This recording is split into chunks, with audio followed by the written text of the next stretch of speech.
Excellent. Good evening and welcome to the September 2022 meeting of the Omaha Public Power District Board of Directors.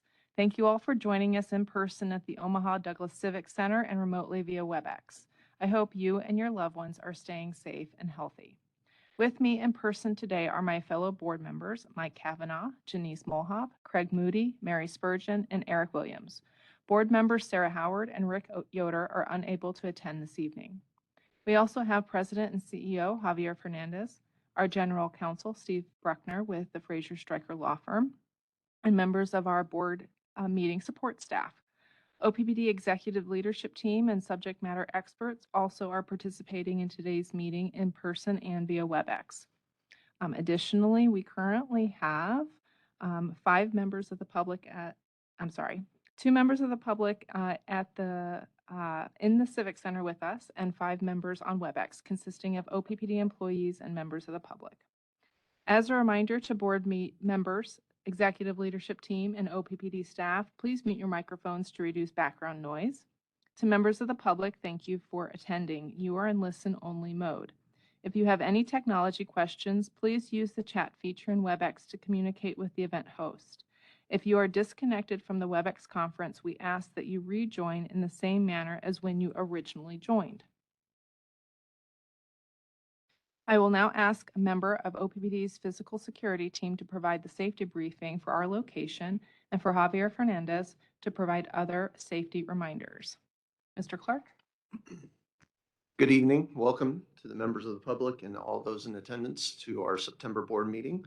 It's a pleasure to have everyone here as we normally do. We'll start with a quick safety briefing for the room. In the event of any type of emergency and the need to evacuate, we do have exits on either side of our boardroom here, as well as the main doors that we came in today. We also have first aid and fire suppression materials at either exit as well. In the event of any severe weather, we will follow the directions of the deputy that is in the room, and we'll go down to the severe weather shelter within the parking area of this building. Again, we also have brought with us some extra first aid equipment.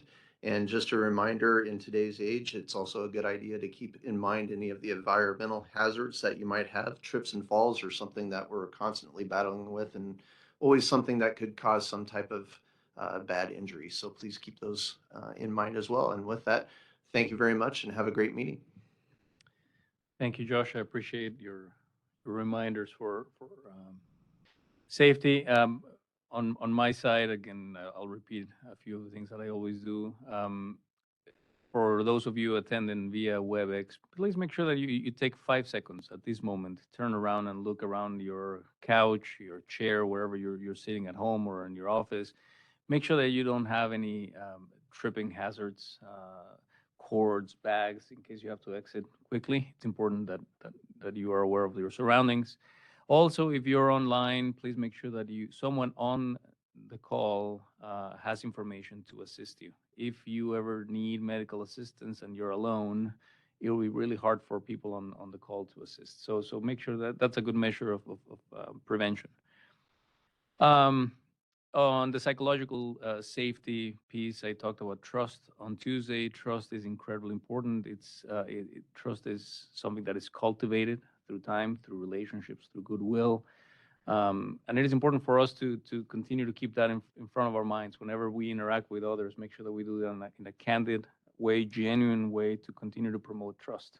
We may have differences of opinions. We may have different points of view of how to solve the same problem, but if we trust that we have good intentions, good solutions will always come. Next slide, please. September is National Preparedness Month, so staying prepared is important.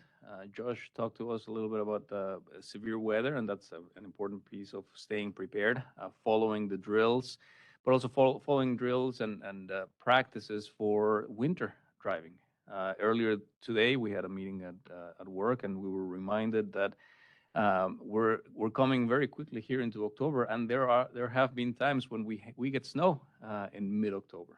So the question here is, do you have adequate clothing, boots, blankets, jackets in your car if you were to be trapped in a snowstorm that you were not prepared for?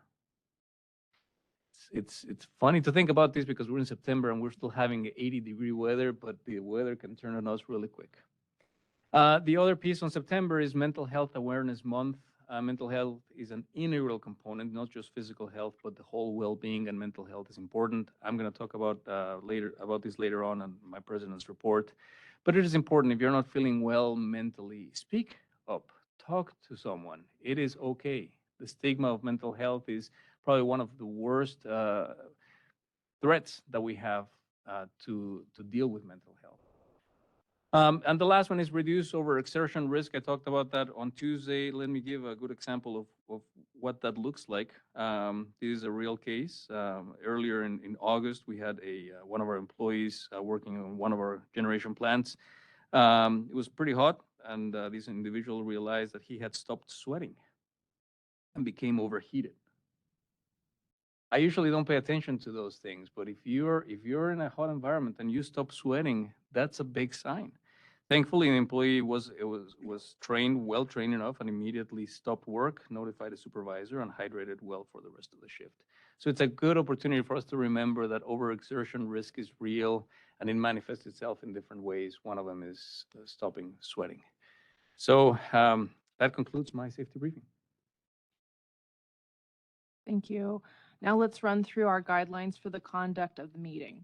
This regular board meeting will follow the agenda made available to the public on OPPD.com. This meeting is being conducted in person with WebEx conferencing and is being recorded. Our board meetings have public comment periods on the agenda. Comments made by all parties during the meeting are a part of the official public record. After board discussion on each pending matter, I will ask for public comment before bringing the matter to a vote. We're going to actually change that a little bit. We're going to follow last month's method where we ask clarifying questions, then we provide the public comment an opportunity to comment. Then as a board, we're going to discuss, and then we'll bring the matter to a vote. Also, before we adjourn, there will be an opportunity to comment on any other matters of district business. We will take comments in the room first and then via WebEx. For in-person attendees, if you wish to make a comment, please line up behind the microphone. Please state your name and address and the name of any organization or person you represent. Each individual will be allotted 3 minutes per matter pending. To assist you, we will use the timer in the room. Ms. Henners will signal you when you have 30 seconds remaining, as well as when time is up. Next, we will review the 2 options for WebEx attendees to notify us. Option 1, which is being displayed now, involves sending the meeting technology host a message using the chat feature, simply stating that you wish to speak. Ms. Henners? Thank you, Chair Bogner. For those who have joined us using a computer or WebEx mobile app, you will find a button in your WebEx interface to open the chat panel. Once open, you may send your message to the meeting technology host. Requests to provide comments will be relayed to Chair Bogner for recognition during the public comment section. Option 2, which is displayed now, involves the hand raise feature. Ms. Henners? WebEx allows attendees to virtually raise their hand. You may use this feature to indicate to OPPD that you wish to be recognized to provide comments. The hand raise button can be found in the lower control bar of WebEx. After you have provided your comments, please press the hand raise button again to virtually lower your hand. And for those attendees who have joined the meeting using only a telephone, WebEx has a hand raise feature that is activated by pressing *3 to raise and lower your hand. When we see your hand raised, we will acknowledge you by referencing a portion of your phone number. For example, caller with the phone number beginning in 402-123. If you wish to provide comments when recognized, please wait a brief moment to be unmuted and begin speaking. At this time, if you would like to try using the hand raise feature, you may do so as a test. I'll allow plenty of time at each opportunity for public comment for members of the public to provide notification via WebEx. When I call on a member of the public to speak, our meeting technology host will unmute your microphone. Before commencing your comments, I suggest you first affirm that we can hear you. Please state your name and address and state the name of any organization or person you are representing. Organizations should choose one representative to speak on their behalf. Each individual will be allotted 3 minutes per matter pending at the discretion of the board. To assist you, we will display a timer on the WebEx screen to ensure each member of the public receives a consistent amount of time.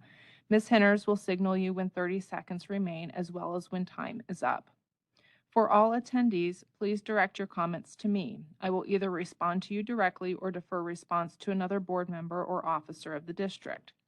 The board values and welcomes civil, respectful, clear, and concise communication from the public. During public comments, speakers should refrain from repetitive, profane, or irrelevant comments. Speakers shall refrain from polling the board as such vote is not on the agenda and prohibited by law. If you have written materials, please email them to Ms. Henners at mfhenners, that's mfhinners @oppd.com, and she will receive them on our behalf. For those at the Omaha Douglas Civic Center, please hand your materials to Ms. Henners. In summary, we will take in-room comments first, then WebEx comments, then have a last call. Ms. Henners, will you please take the roll call? Bogner, Here. Kavanaugh. Here. Director Howard is absent this evening. Mulhoff, Here. Moody, Here. Spurgeon, Here. Williams, Here. and Director Yoder also is absent. Notice of the time and place of this meeting was publicized by notifying the area news media, by publicizing same in the Omaha World Herald, OPPD Outlets newsletter, oppd.com, and social media, by displaying such notice on the arcade level of Energy Plaza, and by emailing such notice to each of the district's directors on September 16th, 2022. A copy of the proposed agenda for this meeting has been maintained on a current basis and is readily available for public inspection in the office of the district's corporate secretary. Additionally, a copy of the Open Meetings Act is available for inspection on oppd.com and in this meeting room. The consent agenda items for this evening are as follows. Item 6, approval of the July 22 Comprehensive Financial and Operating Report, August 2022 meeting minutes, and the September 2022 agenda. Item 7, ratify union contracts, resolution number 6519. Item 8, SD10 ethics monitoring report, resolution number 6520. Item 9, 2023 board meeting schedule, resolution number 6521. Item 10, Nebraska City Station Unit 2 Exciter Repair Materials and Services Engineer Certification, resolution number 6522. Item 11, RFP 5984, Nebraska City Station Unit 2 SCR Catalyst and Air Preheater Basket Installation Common Labor Contract Award, resolution number 6523. If there are no corrections, changes, or additions to the consent agenda items, I need a motion and a second to approve the items. So move. Second. We discussed these action items at the All Committees meeting on Tuesday, September 20th. So at this time, we'll move into the public comment period. Do any members of the public in the room have comments on these consent agenda items? If you would like to make a comment, please come to the podium. I don't see anyone making a move to do so. So we'll move to WebEx. Do any members of the public on WebEx have a comment? Please send a chat to the meeting host to use the hand raise feature in WebEx. Telephone users can press *3 to raise their hand. Are there any requests to chat or make a comment? There are no chats or hand raises. Give it another moment.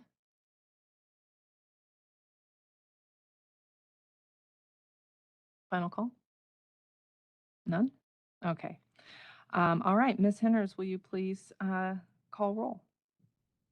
Bogner, Yes. Kavanaugh, Yes. Director Howard is absent. Mulhoff, Yes. Moody, Yes. Spurgeon, Yes. Williams, Yes. and Director Yoder is absent. Motion carried.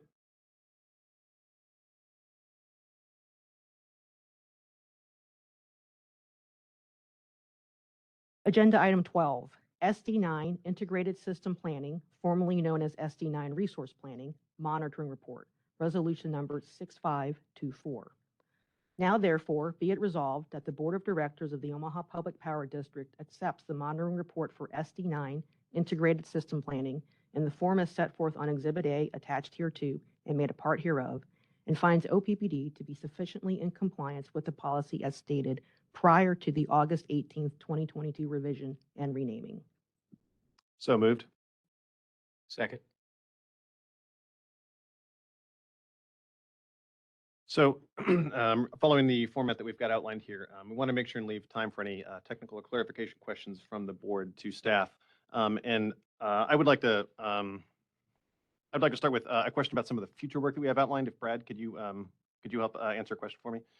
We talked about the resource planning work that has occurred over the last year that included the decarbonization study, which led into the integrated resource plan work. And during those studies, we outlined some additional future steps, advanced feasibility studies. Can you talk a little bit about the resource planning work that we expect in the future and how the work that we have done will lead into that? Yeah, thank you for the question. We discussed briefly and have discussed in other settings around how the decarbonization study gave us findings that from a technical perspective, we need to do a metaphoric double click on and really understand more from an engineering perspective and also as it relates to the distribution system.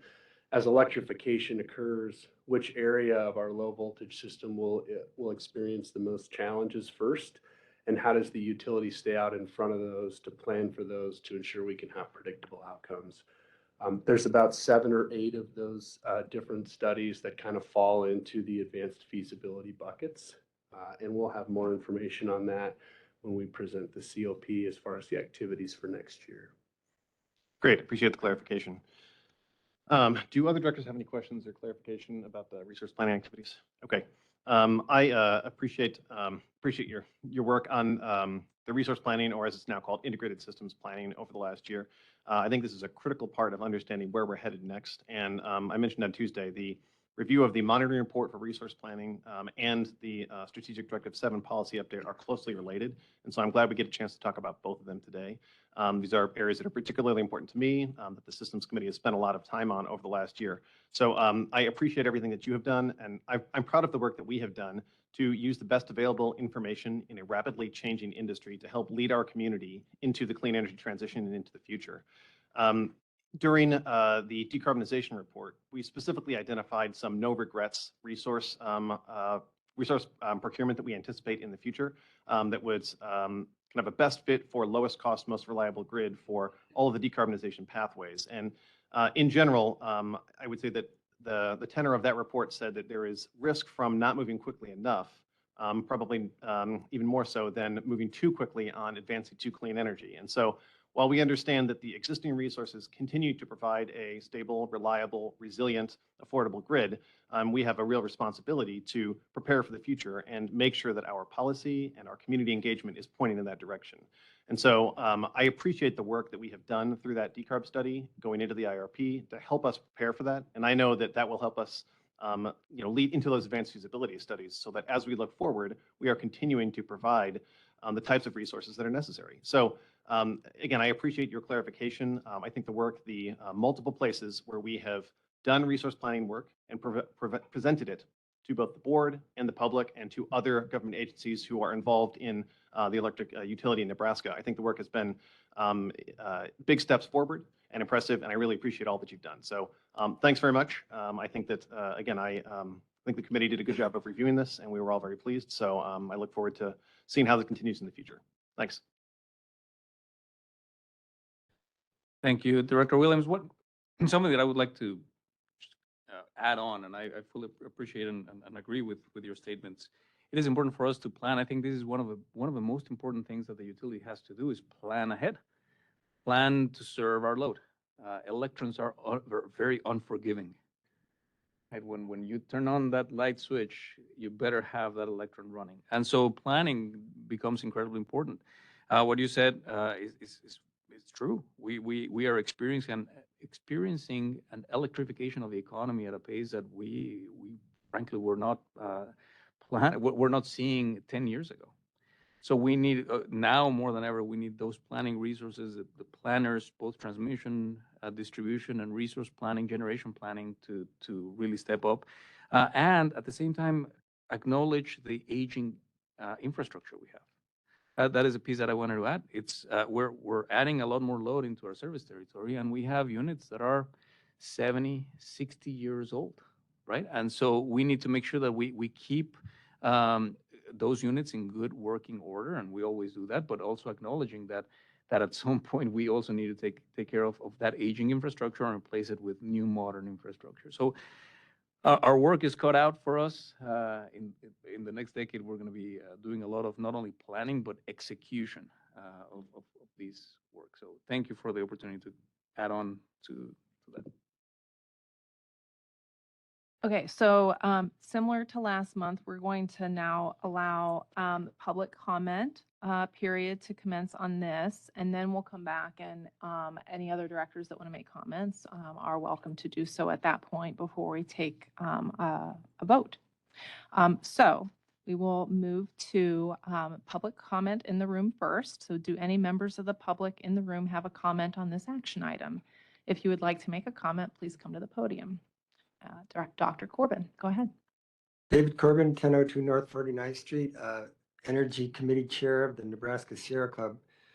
I listened in on the all-committee meeting Tuesday, and I looked at the quote that said OPPD can achieve net zero while balancing affordability and reliability.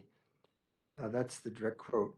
And with all the publicity that you've gotten this week with the huge natural gas-powered engines at Standing Bear Lake Station, I'll ask the question I've asked in past meetings: what are the costs of the new gas plants? The reason I'm asking is because Rocky Mountain Institute, RMI, says, quote, utilities are building gas fire-powered plants for a future that may not have a use for them, potentially leaving ratepayers paying for a plant long after it has closed. So that's just a request that I have again. Thank you. All right, thank you very much. Is there anything that we can do to help satisfy that request? Certainly, we can. I mean, that information is available. I think more important than that is not only the cost of installing that infrastructure, but the cost of not having that infrastructure. I think that was clearly covered in the Pathways to Decarbonization studies to know that as we transition to lesser greenhouse gas generation resources, that the need for us to maintain reliability is incredible, right? So that is the reason why we're building all of these plants, is to make sure that at all times we can maintain reliability. And so those resources, we've talked about this in the past, how they've been described as stranded assets. And I would say, no, those plants could become the most valuable plants when we need them. When the times get tough and we need to turn those assets on, they become incredibly valuable. So in addition to the cost, I think it's important for us to remember the value that those assets provide to the grid in keeping the grid on. Brad, I don't know if there's anything else that you would like to share. Yeah, excellent comments. As you noted earlier in your remarks, we do make declarations publicly with our regulators on how much our resources cost, and those have been out in the public realm now for, I think, approximately 2 years. The other thing I would say is, within the context of decarbonization findings, I think it's important to get counsel and a consistent voice that there are 8 findings. And the 8 findings represent the complexity of the work that will have to occur into the future. And it is very important to understand the 8 findings completely and wholly, and not be, I think from our perspective, incomplete in our messaging on one finding or the other finding. The challenge is the 8. And the 8 reference various things, from feasibility to cost to emissions to execution challenges to risks associated with speed. And I think a great point is made on what are the findings and how do we collectively understand them in a consistent way, so that as we go through the next 30 years, we're all operating from a level playing field of information, and we're all speaking the same language. And so that would be the only thing I would offer. Yeah, and just to clarify that, what Brad was referring to earlier, this is information that we submitted publicly to the Power Review Board when we presented our request to grant permission for that. So the cost piece has been discussed, and we're happy to provide the link to that. It's public information.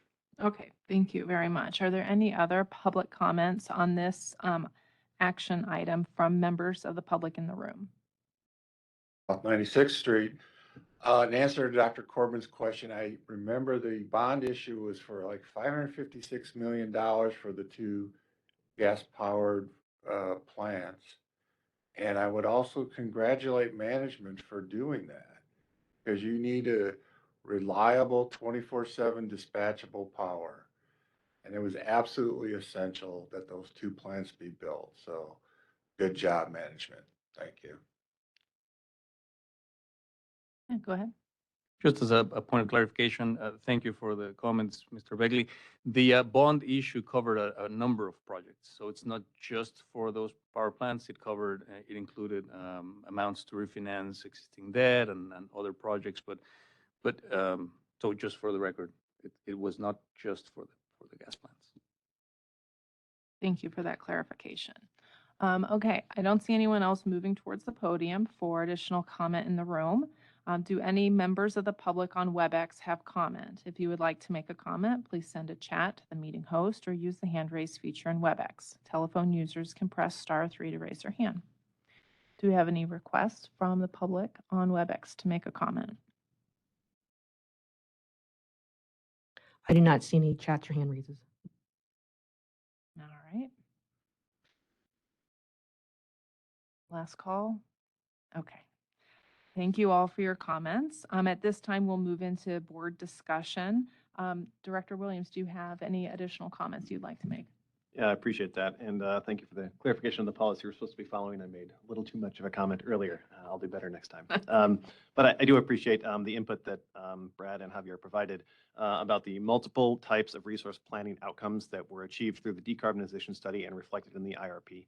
I apologize if I was reflecting only one of the outcomes, but there were great important findings there. And that's why the committee recommended the approval of the monitoring report in confirmation of the resource planning and integrated system planning work that has been done over the last year. So again, I appreciate the work, appreciate the clarification, and I look forward to where we're going next. Thanks. Thank you. Director Spurgeon. Thank you, Director Bogner. I just, as this SD has, I've been reading reports, internal reports, and talk about it from month to month, and it's like it's been going on a long time. I think most of 2 years, and Director Bogner corrected me, 3. She said 3. So I just want to commend everybody who's had anything to do with putting this together. There have been a variety of viewpoints and perspectives and expertise from Vice President Underwood. So I just want to say thank you to Directors William and Bogner and Director Howard and Director Malhoff for your work on this, and your patience and persistence, because we're seeing how it settles, how it's settling in, and how it will serve the utility for years to come, I think. Thank you. All right, thank you. Any other directors that would like to make a comment on this action item? Okay. I don't hear any. Go ahead, Ms. Henners, please take the roll call. Bogner, Yes. Kavanaugh, Yes. Director Howard is absent. Molhoff, Yes. Moody, Yes. Spurgeon, Yes. Williams, Yes. and Director Yoder is absent. Motion carried.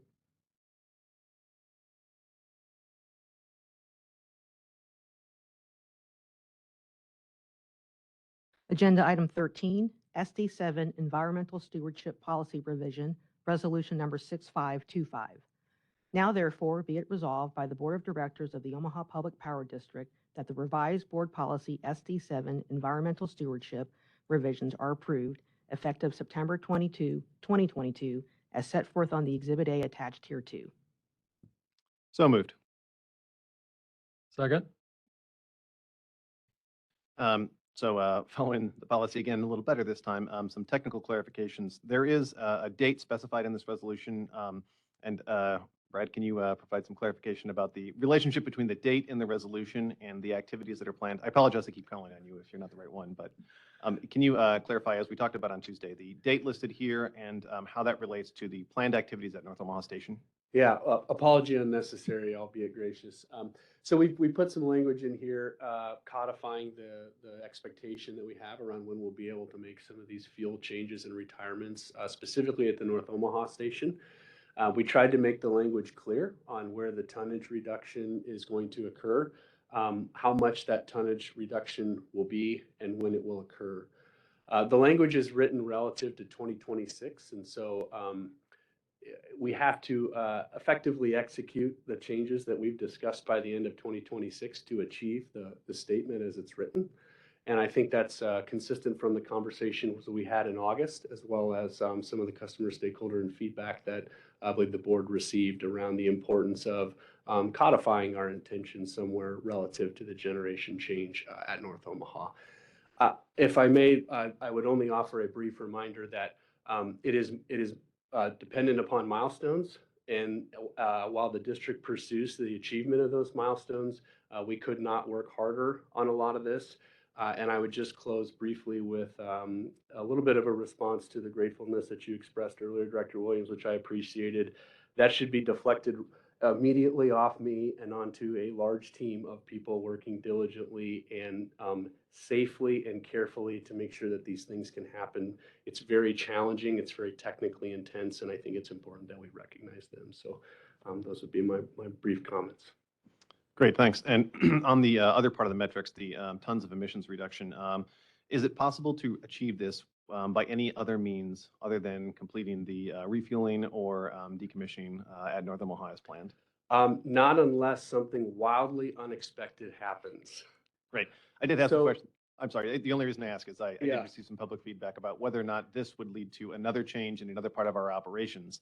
But just to clarify that this is intended to represent what is already planned at North Omaha Station, and it would not trigger any other changes and potentially increased emissions in other locations. I think that's an excellent statement. Yes, sir. Great. Thanks very much. And last point of clarification, I know we talked about this last month, but this does not guarantee that we cannot achieve anything sooner than the end of 2026, correct?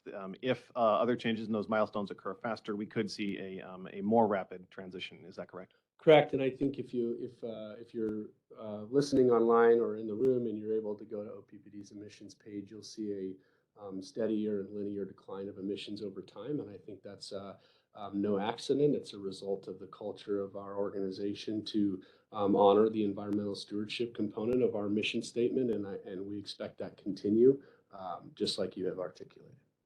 Great. Thanks very much to you and your team for the clarification. Very good. Okay, do any directors have additional clarifying questions or technical questions on the SD7 revision? Okay, very good. We'll move into public comment period on this action item. First with people in the room. Do any members of the public in the room have a comment on this action item? If you would like to make a comment, please come to the podium.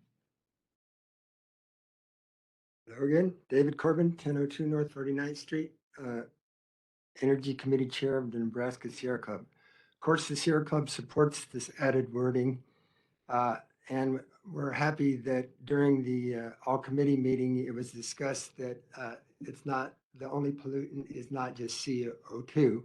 And so I had the opportunity several years ago to testify before a U.S. Senate field hearing about the health concerns of ozone. And as one example, the new gas plants will be producing NOx, which contributes to ozone in hot weather, which is the very times which you need to fire up the peaking plants. And so I look forward to the time that you will also include goals and goals, I guess is the best word for meeting reduction of other pollutants. Thank you. All right, thank you very much. Are there any other comments from members of the public in the room? All right, we will move to WebEx attendees. Do any members of the public on WebEx have a comment? If you would like to make a comment, please send a chat to the meeting host or use the hand raise feature in WebEx. Telephone users can press *3 to raise their hand. There are no chats or hand raises. Okay. Last call. All right. Thank you for your comments on this item. So we will now move to board discussion, and I will start with Director Moody. Thank you, Chair Bogner. I think the only thing that I wanted to highlight here is to reflect on this change to the SD as part of the listening that we board, as directors and as we did our public outreach related to North Omaha. This is a reflection of that. And so my point in some ways is to the public, this is a reflection of your voice showing up in our strategic directives. And I think that's really important. I would also note that this is a compromise. When the conversation originally started, the board was really interested in a deadline in the resolution that we passed last month. And for a variety of reasons, as we worked with Javier and the team to try and figure out whether or not that made sense, the answer was no, but this is a good compromise. So I appreciate the fact that we are able to work towards these kinds of things while considering the perspectives of our customer owners as well. And I think that's good governance, and I think that's a good practice on our part as a public entity. So just wanted to reflect back on that a little bit. Thank you. All right, thank you. Director Williams?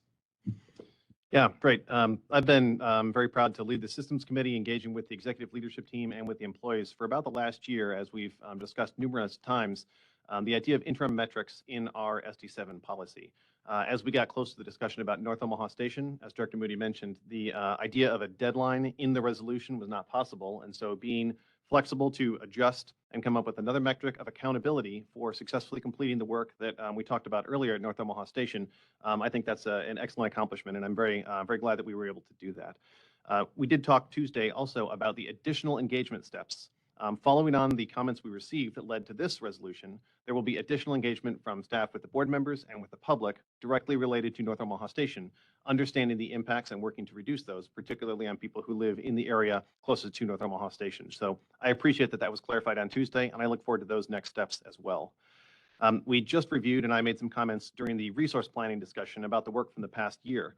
On Tuesday, we also talked a little bit about the way in which metrics in SD7 can influence and help guide our resource planning and integrated system planning in the future. So when we get to the end of the advanced feasibility studies over the next months and years, I look forward to those helping to inform additional updates to Strategic Directive 7 that will help guide our resource planning in the future. We need the best available information. I appreciate staff forward looking at what is necessary to make those additional updates. Director Yoder had submitted some comments about wanting to see additional emissions reduction targets listed in Strategic Directive 7, and the Systems Committee didn't feel that we were prepared to make those changes now. I do feel that that would be an additional beneficial update in the future, and I hope that we do spend time on that as we have additional information to make sure that we can continue to update our policy, continual improvement into the future. So I'm glad that we have made this step forward, and I look forward to additional information helping to inform us to make additional steps forward in the future, continuing to prepare for being the utility leader that our community needs. Thanks very much. All right, thank you. Ms. Henners, you can go ahead and call roll.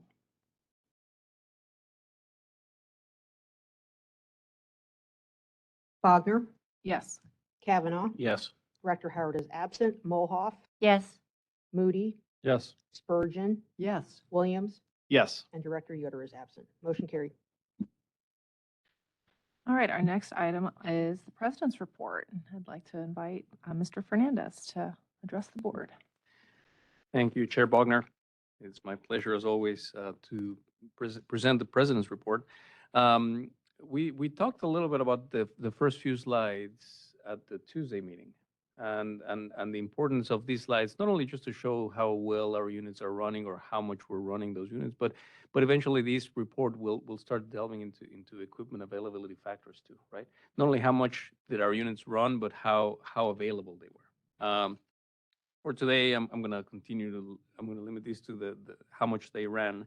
You can see on your screen, Nebraska City Unit 1 and 2 had a capacity factor of 79.8 and 88.6% respectively, with North Omaha Unit 4 being lower. We did experience the North Omaha Unit 4 experience a couple of forced outages that are reflected in that lower capacity factor. But for the most part, during the month of August, our units operated well as expected, and that's, we keep them really well maintained so that when they're needed, especially in the warm months of the year. They're ready to provide reliable generation.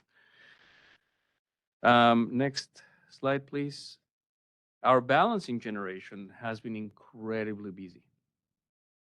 Most of these are natural gas stations, the ones that run our Cass County station, our capacity factor of 19.5%. And this is interesting because um, uh, it would have been probably higher than that, but we've been running those units so much. We had a few outages. Cass County 1 had had about 75 hours of forced outage work, so we had to repair and maintain that unit. We've been running those units a lot. We've been using natural gas to fire up those units to balance the system on the hottest days of the year when our renewables, we are integrating renewables not only in our footprint but in the Southwest Power Pool, and we're also replacing outages that happen elsewhere in the footprint. These units come in incredibly handy to balance.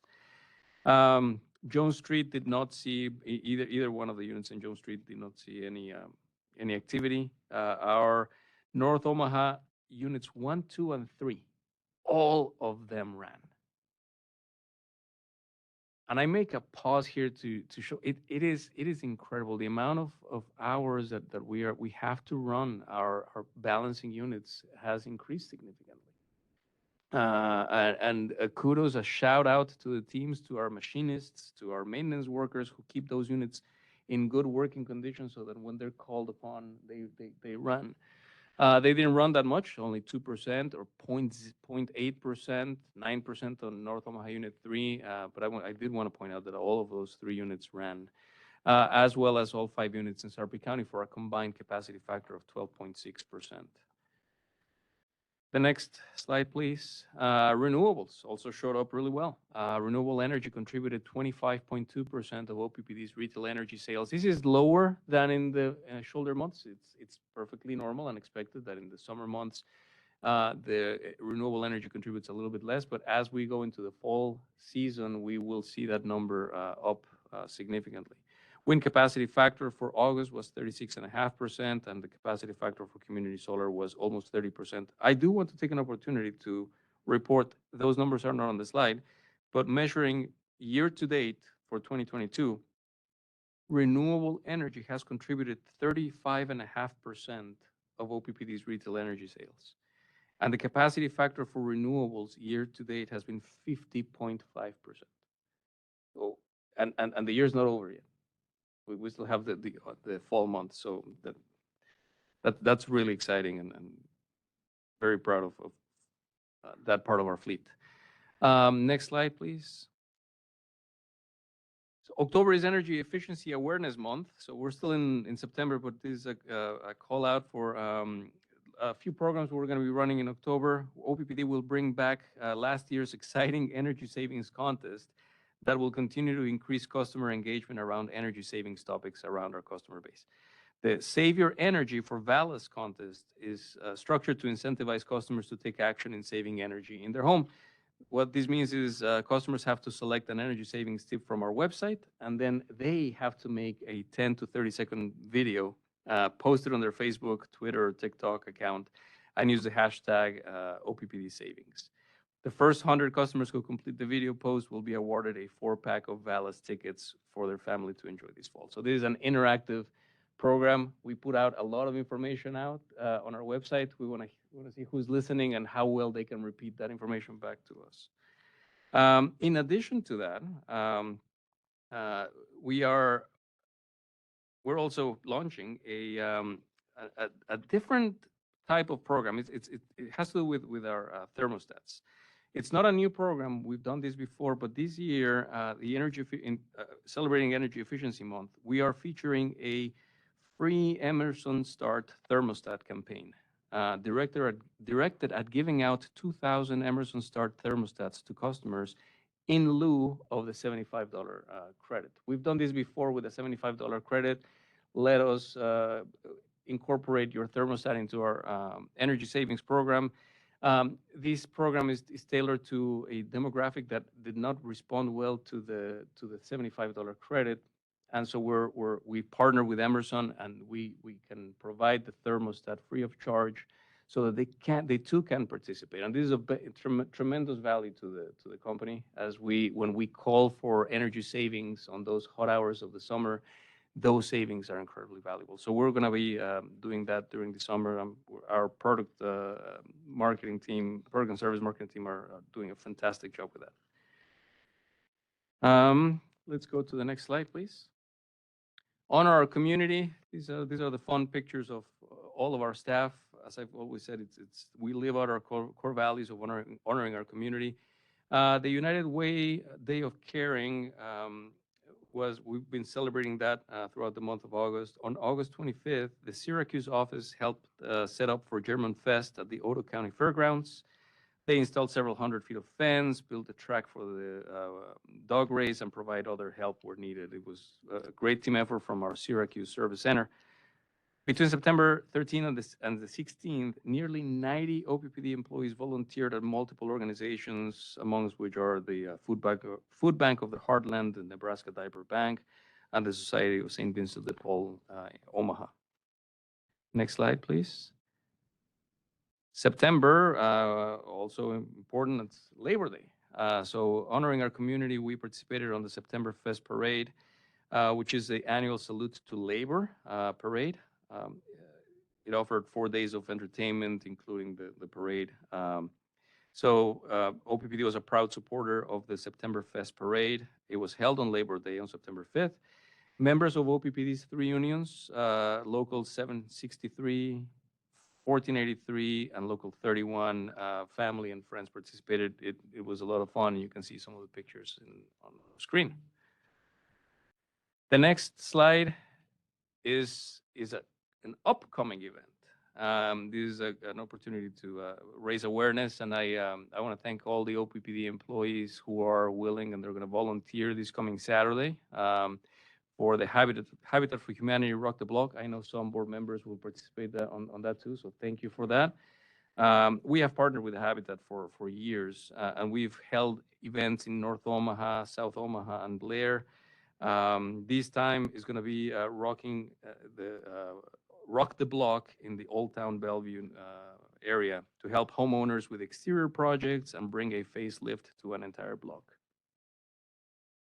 The next slide, please.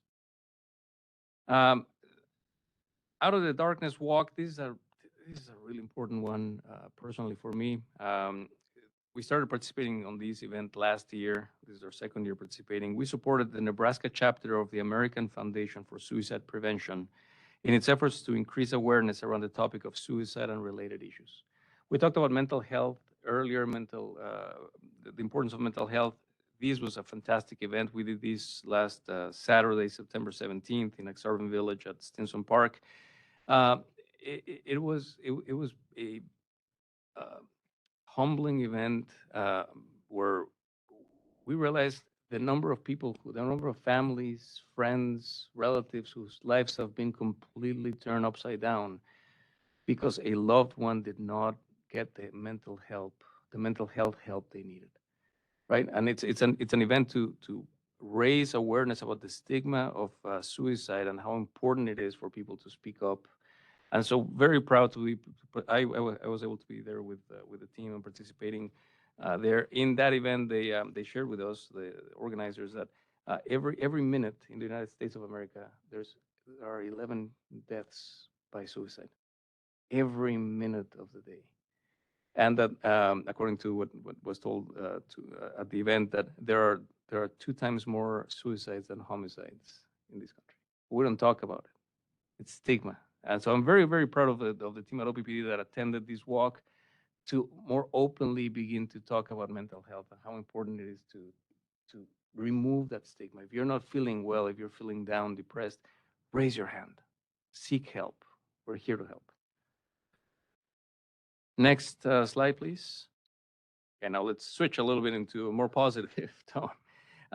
In the first quarter of next year, we're planning a much broader education effort. So for our notes here. Well, go back one more. You've you've all heard about the Powering the Future to 2050. That's our vision for what OPPD could be in 2050. That's 28 years from now. And what I've repeated time and again, it's not a plan. We can't really plan for 28 years into the future, but that does not prevent us from having a vision. The board has given us really good information and direction through the strategic directive framework.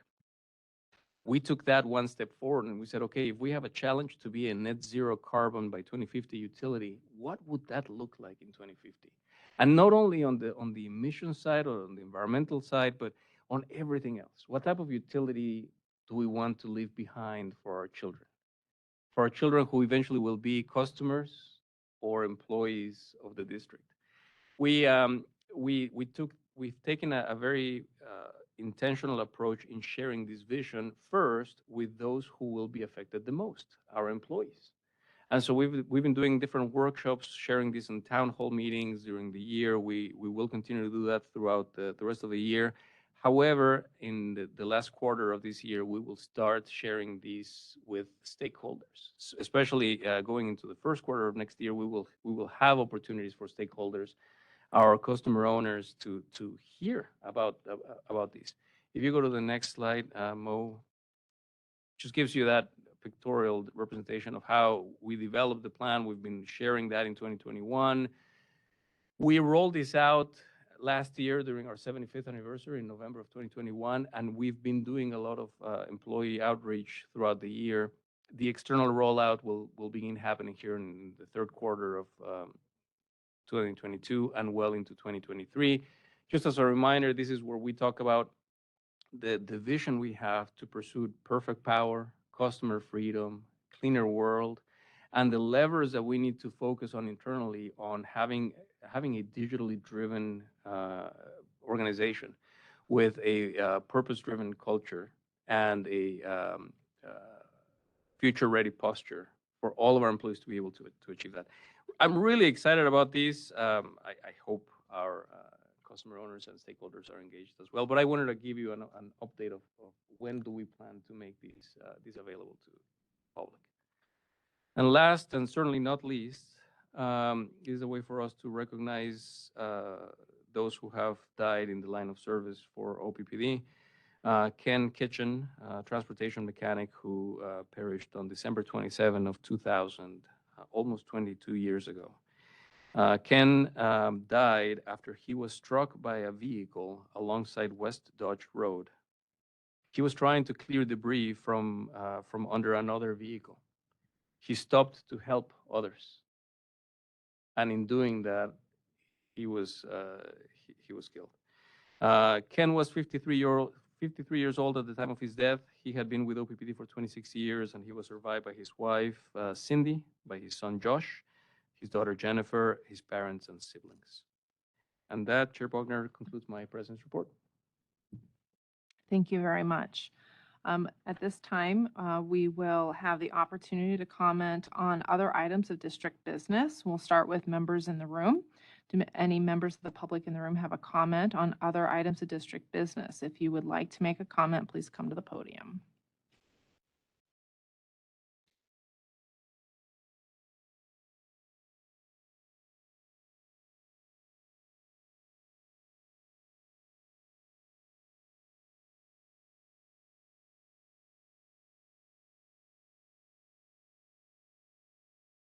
David Begley, customer owner, 4611 South 96th Street.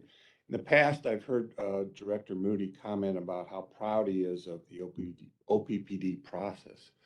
I would submit to you that it's a flawed process and it's just all groupthink. And I think everyone knows there's always another side of the story.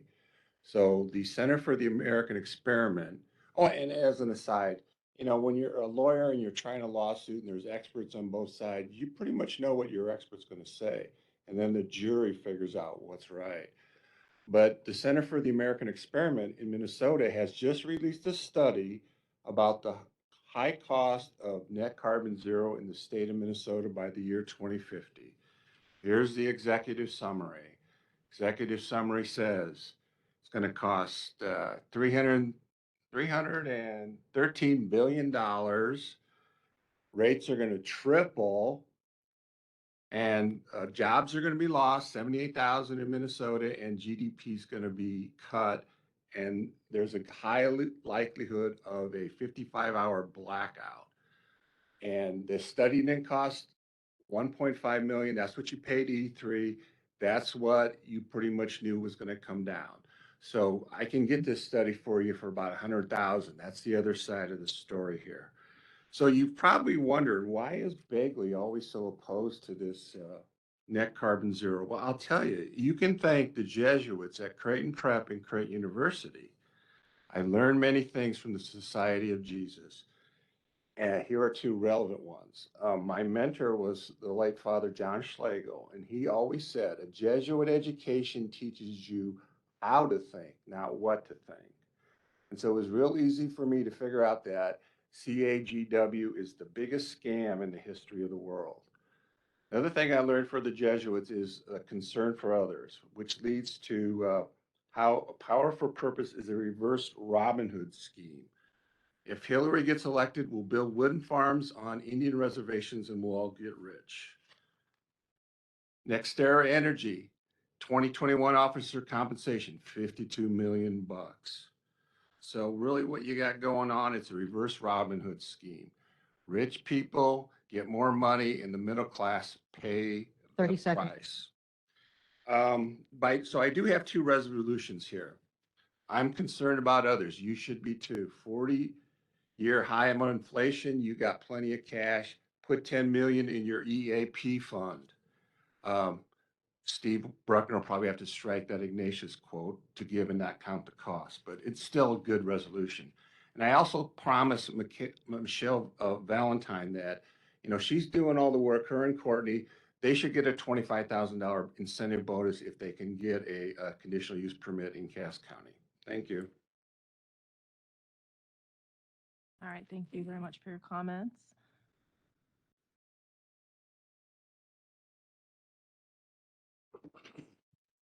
David Corbin, 1002 North 49th Street, Energy Committee Chair of Nebraska Sierra Club. Also teacher at Creighton University, teaching energy policy and studying Ignatian philosophy. I'm hoping that sometime soon we'll have an update on the hiring of the Vice President for Sustainability and Environmental Affairs.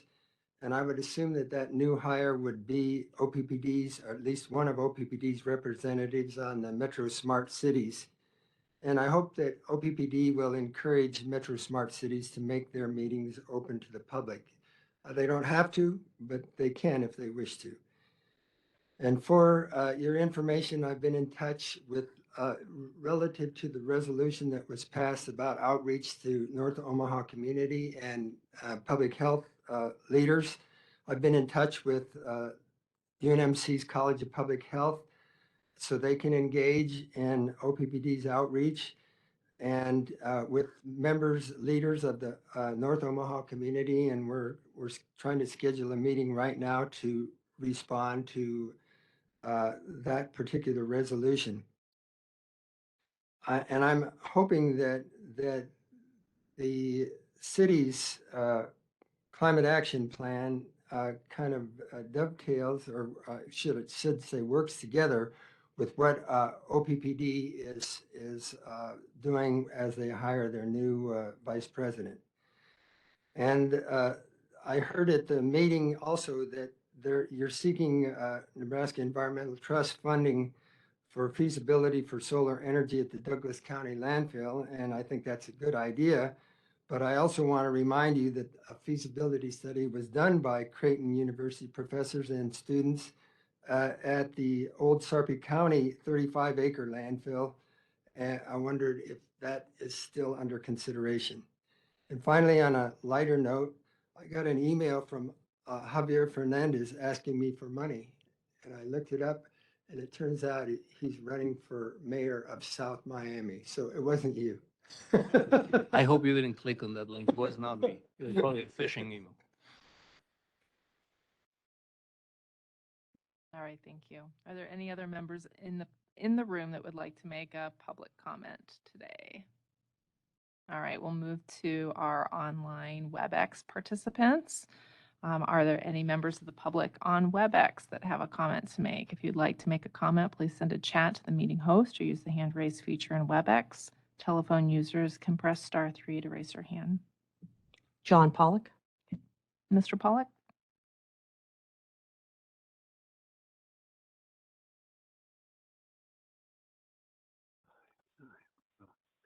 John Pollock, 1412 North 35th Street, Omaha, 68131. First of all, I'd like to basically say that I agree with David Corbin's comments. Second, President Fernandez made a sort of interesting remark about the peaking plants, basically, the North Omaha 1, 2, and 3 that were used a low single % of the time, and yet they were ready. And I was thinking that's interesting because you found a way to keep those workers motivated and doing good stuff. It's easy to get motivated when there's an emergency or a disaster, but when you just have to kind of sit there and monitor something that's being used in a low single percentage of the time, that's sort of the opposite challenge. And yet it has to work when it's supposed to. So there's some good workers there and some good people keeping them motivated. Thank you. As far as the weather goes, this tends to be a quiet time of the year, although we do have our exceptions. But generally, the next month is probably the least challenging of the year in terms of either severe or winter weather. Doesn't mean it can't happen, but we're looking at a pretty benign pattern, at least the next couple of weeks. That being said, one of the things that I have noted the last couple of years is that we are definitely in a pattern of spreading summer weather into the off-season. The 100-degree temperature we had on Tuesday was an example, but we also had early season heat, and we're not the only ones. This is a rather widespread pattern, both in the U.S. and globally. So I really think that that this is a symptom of overall climate change, and it's affecting us. My concern is that if we can get this hot in the out season, I don't know what happens when we have one of these extreme heat domes in the middle of summer, except that it will be something we haven't seen in a while. Thank you. Thank you very much. Are there any other requests to make a comment? There are no additional chats or hand raises. Okay. We'll do a final call. All right. Thank you all for your comments this evening. We are going to adjourn our meeting. Thank you.